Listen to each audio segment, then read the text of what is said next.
सबैजनालाई। आज चाहिँ हामी बिहानै शनिबारे बजार आएको छौँ है।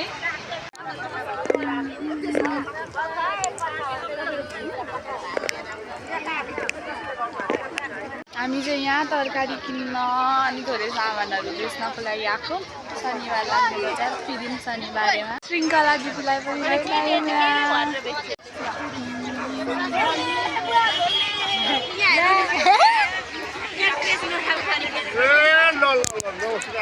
दिदी चाहिँ यहाँ छ श्रृङ्खला दिदीलाई भेटेर। हामी चाहिँ दाल बेच्न आएको छौँ है। अब बेचेर जाने हो। आजको शनिबारे बजार चाहिँ निकै ठुलै छ। तरकारी सबै कुरा यहाँ किन्न पाइन्छ।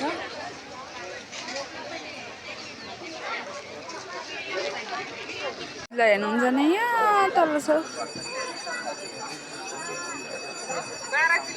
फाइनली बजारको काम सकेर आधीरामा चाहिँ फर्किसकेको छौँ। शनिबारेबाट खाजासाजा खायौँ है, सब्जी बोकेर अनि अब घर जाने हो। घरमा गएर फेरि लास्टमा फेरिमै आउनुपर्ने छ।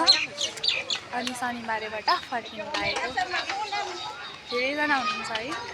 हामी चाहिँ घर जाँदैछौँ। देख्न सक्नुहुन्छ मर्निङको फिदिम बजार है। फिदिम बजार, हाम्रो फिदिम बजार चाहिँ मर्निङमा यस्तो देखिन्छ होइन। यहाँ हाम्रो गाडी रहेछ नाङ्गिनको। हामी चाहिँ घर जाँदैछौँ है दिदीमा। अब मेन लाइनमा पुगिसक्यौँ। घर पुग्ने बेला हुन आँट्यो।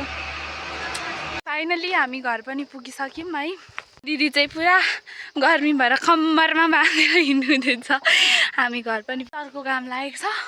धेरै गर्मी भएको छ। उफ, हामी घर पुग्यौँ। हामी चाहिँ फेरि फिदिम जानु लाग्यो। दिदी यस्तो राम्री भएर हिँडिरहेछ। मलाई त साह्रै अल्छी लागिरहेछ। तै नि दिदीको साथी आएको है।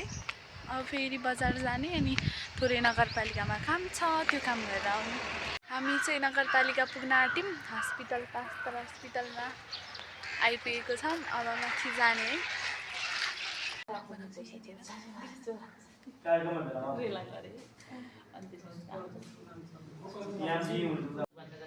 गाडी बोलाइदिएर गाडीमा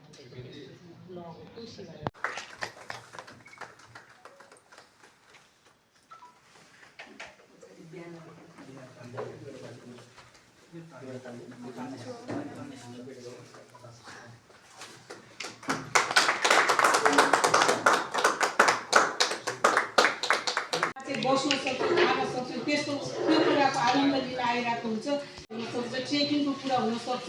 त्यसले गर्दाखेरि हामीले यो टुरिज्ममा चाहिँ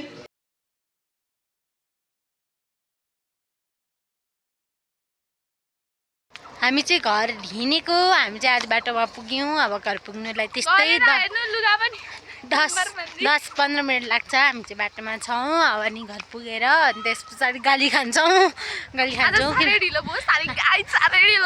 आज ढिलो भएको छ। भरे घरमा गएर तपाईँलाई नयाँ खबर सुनाउँछु म। भोलि नयाँ खबर। हामी चाहिँ घर आइपुगिसक्यौँ। अँध्यारो पनि भयो। घर दिदी यहाँ बसिराख्नु भएको छ है। आजको ब्लग चाहिँ यति नै। हाम्रो च्यानललाई सब्सक्राइब गरिदिनु होला। हामीलाई माया गरिदिनु होला। तपाईँको साथ र सपोर्टको हामीलाई खाँचो छ। So thank you so much for watching. Love you. Bye by.